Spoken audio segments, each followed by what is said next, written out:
Bienvenue sur Top Invest, la chaîne des top d'investissement. Ici, on parle essentiellement d'entreprises de qualité. Alors, Disney a publié ses résultats financiers ici pour le second trimestre 2023. Donc, je rappelle que Disney, généralement, n'a pas le même... les 3 premiers mois de l'année ne représentent pas les premiers... enfin, les 3 premiers mois de l'année, généralement, c'est le deuxième trimestre pour Disney parce que son année fiscale ne se termine pas au mois de décembre et il me semble plutôt au mois de septembre, si je ne me trompe pas. Dans tous les cas de figure, elle a publié ses résultats financiers ici au mois de mai ici. So, on va essayer de voir qu'est-ce qui s'est passé et à quoi s'attendre ici à court terme. Donc, je vais lire cet article-ci. Après, on va passer à peu près sur les chiffres de la compagnie dans le bilan. Donc, pas le bilan, mais plutôt le document qu'ils ont, ils ont transmis aux investisseurs ici, donc aux actionnaires de la compagnie. OK, on va essayer de regarder. Enfin, pas aux actionnaires, mais qu'ils ont mis sur leur site web ici. On va le dire comme ça, parce que c'est pas parce que vous êtes actionnaire que vous aurez ce document. Vous pouvez l'avoir alors que vous n'êtes même pas actionnaire. Donc, vous savez que c'est une entreprise que j'aime bien. Mais également sur les dernières vidéos, on en a fait plusieurs sur Disney. Voilà, c'est une entreprise qui était correctement évaluée, sinon sans plus, mais qui également a ses propres problèmes, dans le sens où on quitte la télévision filaire vers le streaming ici, donc ça demande beaucoup d'argent, beaucoup d'investissement. Également, il y a eu un changement de PDG, il y a également eu une bataille au niveau du conseil d'administration avec Nelson Peltz, on en a parlé sur une des vidéos ici. Bref, on va aller lire ça rapidement ici, qu'est-ce que ça donne.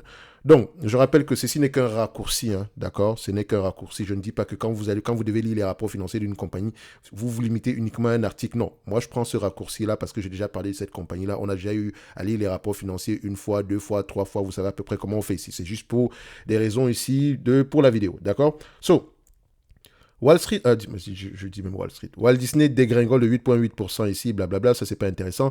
En dépit des résultats trimestriels conformes aux prévisions des analystes, le géant américain du divertissement n'a pas convaincu les investisseurs après avoir annoncé une baisse du nombre d'abonnés à sa plateforme de streaming Disney+, par rapport au trimestre précédent, ressortant à 157,8 millions contre un consensus de 163 millions. Donc, faut qu'on s'arrête 2 minutes ici. La baisse du nombre d'abonnés ici, oui, c'est inquiétant. Parce que là, on parle à peu près, quand vous regardez bien, c'est 6 millions d'abonnés. Mais attention, pourquoi Disney a eu autant d'abonnés en si peu de temps? C'est la vraie question qu'il faut se poser. Comment est-ce qu'ils ont fait pour avoir autant d'abonnés en si peu de temps sur la division streaming? Tout simplement en donnant en faisant des promotions. Je vous ai déjà parlé des histoires selon l'histoire. Comment est-ce que moi j'ai fait pour avoir Disney+. J'avais 6 mois gratuits, tout simplement parce que j'étais abonné à Amazon. D'accord? Donc, dites-vous qu'il y a énormément de personnes qui se sont abonnées à Disney parce que c'était gratuit. Et une fois que c'est terminé, ils se sont rendus compte qu'ils n'ont pas besoin de Disney à la fin de la journée. OK? So, moi, j'ai coupé Disney et je n'ai pas l'intention de prendre Disney Plus en fait parce que j'ai essayé la plateforme ici et voilà, c'est pas aussi fluide que Netflix. Quoique Netflix, parfois également, ça m'énerve à un certain moment, mais je me dis qu'il y a une certaine amélioration également à ce niveau-là. Bref, je ne suis peut-être pas la cible pour Disney, mais franchement, personnellement, je m'en fous, je regarde pas Disney, d'accord? Donc, j'ai pas de raison particulière de ne pas regarder Disney. Je regarde pas des films en général, d'accord? Je suis plutôt documentaire et YouTube me suffit largement, d'accord? So, 157,8 millions d'abonnés, alors qu'on s'attendait à 163 millions d'abonnés. Il faut vous dire une chose, hein. Ce chiffre-là, il est toujours bon. Pourquoi est-ce que le nombre d'abonnés a diminué? Vous vous rappelez bien que Disney avait prévu d'augmenter les prix. Parce que ce n'est pas le nombre d'abonnés qui compte à la fin de la journée. C'est combien est-ce que est-ce que vous pouvez rentabiliser ce nombre d'abonnés-là? Actuellement, ici, je pense on va le voir dans les chiffres ici. Combien est-ce qu'ils payent en moyenne pour ce nombre d'abonnés-là? En réalité, ici, chacun devait payer au moins une dizaine de dollars ici par action, une dizaine de dollars ici par personne, donc par abonné. D'accord? Est-ce que c'est le cas? On va aller voir ça ici. Donc, quand vous comparez Disney à Netflix, ne regardez pas juste le nombre d'abonnés, regardez également combien paye chaque abonné. OK? So, la firme californienne a enregistré une augmentation de 13% de ses revenus totaux à 21,8 milliards de dollars. Le bénéfice ajusté par action est ressorti à 93 cents. Le consensus était précisément de 93 cents de bénéfice par action ajusté pour 21,78 milliards de revenus sur la période de janvier à mars. En décembre dernier, Disney avait introduit une nouvelle offre financée par la publicité pour Disney+, tout en élevant le prix de la version sans publicité de 38% à 11 dollars par mois. 11 dollars par mois où? Aux États-Unis ou bien globalement? Il faut faire attention. Cette hausse tarifaire a néanmoins permis à la division streaming de réduire sa perte opérationnelle trimestrielle de 659 millions de dollars contre 1,1 milliard de dollars. Parce qu'il faut dire la vérité, la division streaming ne rapporte pas d'argent. C'est la division ici de la télévision filaire, la division ici voilà, de tous les films ici qui... enfin, quand je dis les films ici, les films ici qui sont destinés au cinéma, donc au grand écran ici, et également la division ici des parcs qui rapportent de l'argent à Disney. D'accord? Et peut-être un tout petit peu les licences. Mais le streaming ne rapporte rien du tout. C'est un pari sur l'avenir. OK? Donc, ça demande énormément d'investissement pour pouvoir mettre en place l'infrastructure. La société dirigée par Bob Iger, ou bien Bob Iger comme vous voulez, envisage par ailleurs le retrait des films et émissions de ses services pour réduire les coûts, tout en prévoyant de combiner le contenu Hulu et Disney Plus sur une seule application au plus tard à la fin 2023. Ok. Concernant Hulu, Disney et Comcast détiennent Hulu. Disney a l'obligation de payer un certain montant pour acheter toute la plateforme, pour acheter les parts de Comcast sur cette plateforme à partir de 2024. Maintenant, est-ce que Disney a besoin de Hulu? Point d'interrogation. D'accord? Maintenant, on ne sait pas comment est-ce qu'ils vont jouer ça, mais il faut savoir qu'ils ont à peu près une dizaine de milliards à sortir pour acheter Hulu en 2024, les parts de Comcast dans Hulu en 2024. OK? La partie qui m'intrigue un tout petit peu, et c'est aller vérifier dans le conference call, parce que quand vous lisez les rapports financiers ici, il faut également écouter le conference call. On vous mentionne ici que Bob Iger envisage par ailleurs le retrait des films et émissions de ses services pour réduire les coûts. Pourquoi est-ce qu'il va retirer des émissions il va retirer des émissions et des services pour réduire les coûts. Attendez, enfin, excusez-moi. Pourquoi est-ce qu'il va enlever certains films et émissions pour réduire les coûts? Est-ce que ce sont certains films et émissions qui ne sont pas produits par Disney? C'est la question que je me pose. OK? Ou bien on va enlever certains films et émissions de Disney pour les licencier? C'est la question également que je me pose. Bref, on va ici sur la note qui a été publiée aussi aux investisseurs. Vous pouvez la traduire en français. Généralement, vous faites ceci, contrôle. On va ici, bouton droit, traduire en français. Ça, c'est sur Google Chrome. Donc, revenu pour le trimestre, on a vu tout ça, voilà, augmentation, voilà. Donc, c'est correct. Moi, je vais aller sur les tableaux présentement. Premièrement, enfin, j'aime les lire en anglais, excusez-moi. Donc, je vais les remettre en anglais ici. Voilà. Le revenu ici, trimestriellement, vous constatez qu'on a une croissance de 19%, 13%. C'est bien, ça provient d'où exactement? C'est la question qu'il faut se poser. Vous voyez ici que sur les 6 derniers mois, on a à peu près 10% de croissance. C'est également bien. Donc, en termes de operating income ici, donc bénéfice opérationnel avant impôts et taxes, on a à peu près 3 milliards 200. On a une diminution par rapport à la période précédente. Et sur les derniers mois également, c'est la même chose. Pourquoi? Donc, est-ce que les coûts d'exploitation ont augmenté également? En termes de bénéfices nets, ici, on a presque la même chose ajustée, bien sûr. Mais voilà, vous constatez ici que la partie ici opérationnelle ici a eu un impact à ce niveau-ci. Mais quand on parle ici, ça c'est net income from operating from continuing operation. Donc, c'est un peu comme une sorte voilà, c'est un peu comme une sorte de bénéfice net avant impôts et taxes, d'accord? Donc, vous constatez ici qu'à ces niveaux-ci, il faut à peu près ici, ça c'est après l'ajustement concernant je pense que ce sont les taxes, si je ne me trompe pas. Donc, reflect amount attribute to shareholder, deduction for income attribute to non-controlling interest, ok. Donc, c'est à peu près avant, c'est le premier niveau ici, avant les bénéfices nets, on va se dire ici, on va le dire comme ça. Donc, si on l'ajuste un tout petit peu, on arrive à 0,93. Donc, c'est une sorte de bénéfice net ici, bénéfice net, mais pas ajusté du tout. Ok, donc faites attention. C'est pour ça que quand on divise ça par le nombre d'actions, on a 0,69. Mais quand on ajuste un tout petit peu par rapport aux éléments extraordinaires ici, on est à peu près à 0,93. Donc en fait, en réalité, c'est le bénéfice net ici. D'accord? Bénéfice net sans ajustement.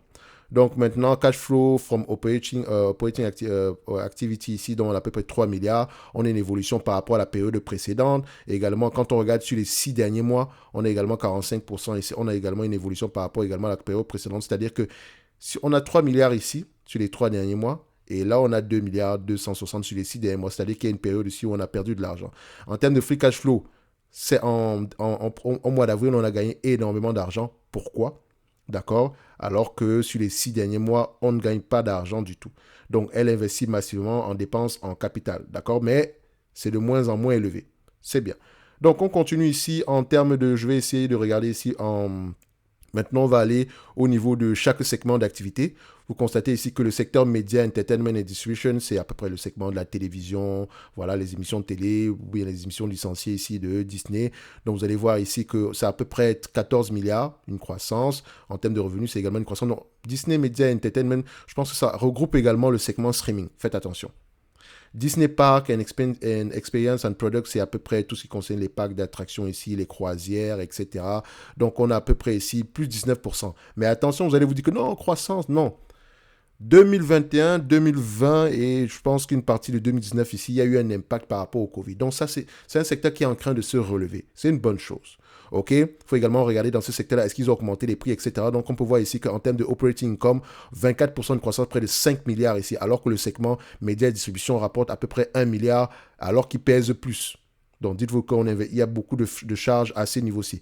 Donc, on continue ici. Maintenant, on divise ici un tout petit peu. Donc, la télévision, le segment Disney Media et Entertainment Distribution, vous voyez ici que la télévision filaire ici, donc Linear Network, vous avez ici à peu près moins 6% sur les 6 derniers mois, moins 7% sur les 3 derniers mois. C'est normal. C'est un secteur qui est voué à souffrir. Peut-être même le ralentissement, elle est là. Il n'y a pas de croissance. On ne s'attend pas à une certaine croissance ici. Mais également, il faut voir pourquoi est-ce qu'il y a eu une décroissance. Et ça, je pense que la rémunération, c'est beaucoup de publicité.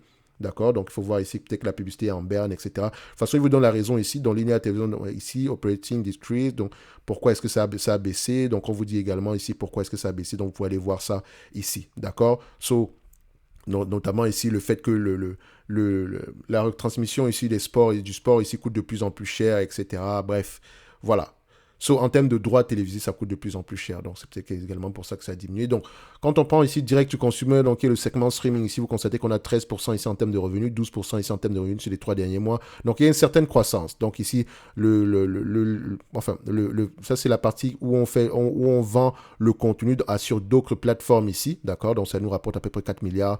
Donc, c'est à peu près, voilà. Je pense que ça, c'est un segment qui devrait avoir des marges très élevées, mais je ne sais pas pourquoi. Regardez. On licencie à peu près pour 4 milliards et on gagne à peu près 200. On a des pertes de 262 millions. Pourquoi? Pourquoi est-ce qu'on a des pertes? C'est ça qui m'intrigue. Pourquoi est-ce qu'on a des pertes dans ce segment d'activité-là? Ici, c'est normal. Je peux comprendre, il y a énormément d'investissement.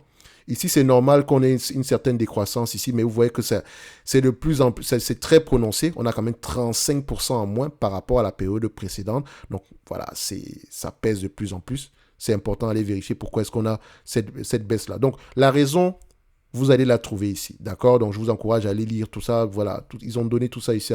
Ils ont donné ça à ce niveau. Donc, moi, je vais me concentrer ici sur le segment ici du streaming. On voit ici qu'on a à peu près 157 millions d'abonnés, etc., plus ESPN. Donc, ça, c'est le nombre d'abonnés. Donc, avec Hulu, etc. Maintenant, le prix. Combien est-ce qu'on paye? C'est ça qui est intéressant. Disney, pour tous ceux qui sont au Canada et aux États-Unis, c'est 7,14 $, soit plus 20% pour Disney+. À l'international, ils payent encore à peu près 5,93 $, soit plus 6%. D'accord? Quand on prend les deux ici, on les réunit. Donc, l'international ici, Disney+, etc. Donc, ça fait 6,47 $. Quand on prend Disney+, et Hotstar uniquement, on voit ici que, voilà, si je ne me trompe pas, hein, Disney+, Hotstar, donc je pense que ça, c'est une autre place. Ça, c'est plus en Inde, si je ne me trompe pas. Juste Disney plus Hotstar ici, je pense que ça coûte moins, ça coûte pas cher du tout. C'était l'une des raisons pour laquelle, voilà, il y a énormément d'abonnés dans ce segment-ci. Si on regarde Disney plus Hotstar, c'est près de 52 millions de personnes, mais qui payent à peu près 0,5, moins d'$1. Ok. Mais justement, ce segment-ci, je m'attends un tout petit peu à ce qu'on ait de plus en plus d'abonnés ici. Mais pourquoi est-ce qu'on a moins 8%? C'est important. Donc, il faudrait aller voir ici Disney plus Hotstar englobe quoi? D'accord? Donc, c'est important ici à aller vérifier. Donc, on peut également prendre ceci. On prend ça. On va aller regarder. C'est quoi Disney plus Hotstar? C'est une vidéo de monde indienne. OK. Détenue et exploitée par Walt Disney. Donc, en Inde, ils n'ont pas augmenté les prix. Ils ont même baissé les prix. Mais c'est inquiétant hein, parce que l'Inde, c'est quand même une grosse population. Mais vous remarquez quoi? Le prix le prix a diminué. Avant, on chargeait 0,74 ici. Là, on charge 0,59. Mais le nombre d'abonnés, au lieu d'augmenter, techniquement, on charge moins. Le nombre d'abonnés a disparu, a baissé. Ça, c'est inquiétant. Pourquoi? Il faudrait aller regarder. Est-ce qu'il y a d'autres plateformes à ce niveau-là est-ce qu'ils ont d'autres alternatives? Certainement. Ils ont certainement d'autres alternatives. Donc, je pense que Disney va plus s'orienter vers la publicité dans ce segment, sur ce territoire-ci, pour pouvoir booster la croissance, ok, en termes du nombre d'utilisateurs. Mais l'Inde reste un gros marché ici. Donc maintenant, globalement, ici, c'est 4,44 $. Pourtant, si vous allez voir ici, globalement, pour Netflix, on est aux alentours de 10 $ en montant. D'accord? Donc, on n'est pas, c'est pas la même chose. Donc, vous allez voir ESPN également ici, ça va, 5,64 $ chacun. Vous allez voir ici Hulu, quand même. Hulu, les prix ont baissé. D'accord? Et quand on prend ici le Live TV, etc., ça coûte plus cher, 92,32 $. Il faut que j'aille voir à peu près ce qu'on a à ce niveau-ci. Mais dans tous les cas de figure, nombre d'abonnés ici qui augmente, qui diminue, c'est inquiétant, mais également, c'est peut-être dû au fait que le prix également augmente. Et c'est normal d'augmenter les prix ici parce que les charges sont de plus en plus élevées et le but est de réduire de plus en plus les charges. Donc, vous avez vu ici que sur les derniers mois, les charges ont été réduites. D'accord?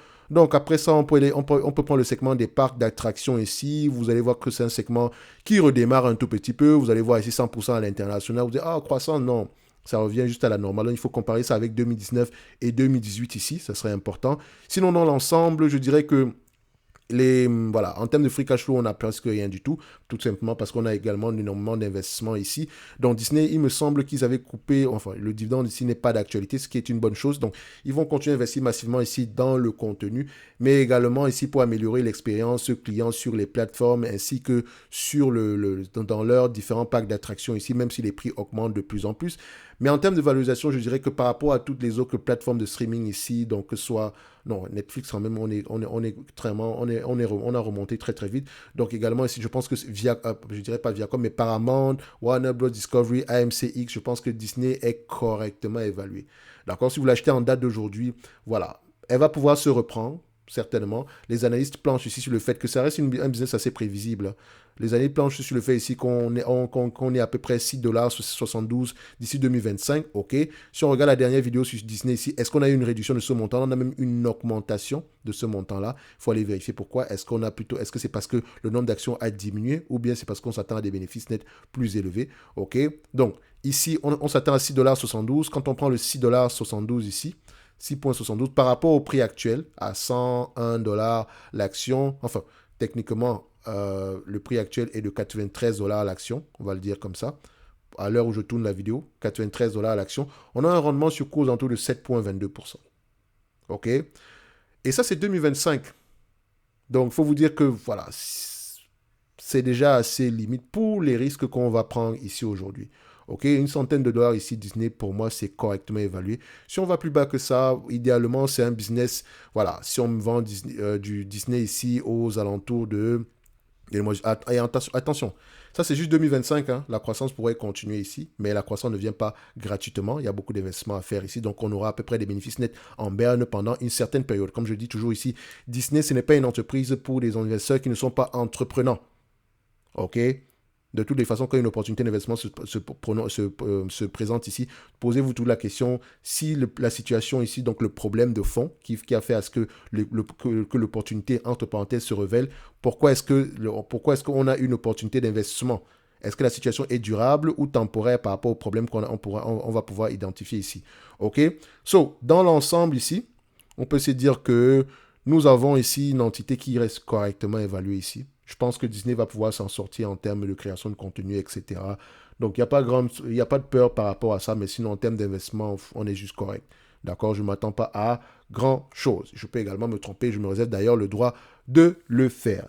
Donc, c'est ce que je pourrais dire ici par rapport à Disney. Si vous recherchez l'évaluation, voilà, vous pouvez voir la dernière vidéo qu'on a fait sur Disney. On a essayé de l'évaluer d'une autre façon ici, donc la dernière vidéo avant celle-ci. Mais sinon, dans l'ensemble, ça reste une belle entreprise au prix actuel. Voilà, ce n'est pas cher payé, mais également, c'est à partir de 2026, 2027 par là qu'on pourra commencer à voir un tout petit peu le bout du tunnel. Ok? Sinon, dans l'ensemble, ici, le plus important, c'est d'investir ici dans le contenu et de voir ici que l'entreprise continue à augmenter les prix au niveau du segment du streaming. Et comme je vous l'ai dit, ce n'est pas le nombre d'abonnés, c'est pas trop le nombre d'abonnés, mais il faut également que ce secteur de streaming-là s'autofinance. Et toutes les entreprises qui sont rentrées dans le streaming après Netflix ont ce problème-là, alors que Netflix, eux, ils sont en période de rentabilité. Hein. Donc, eux, présentement, c'est l'efficience. OK?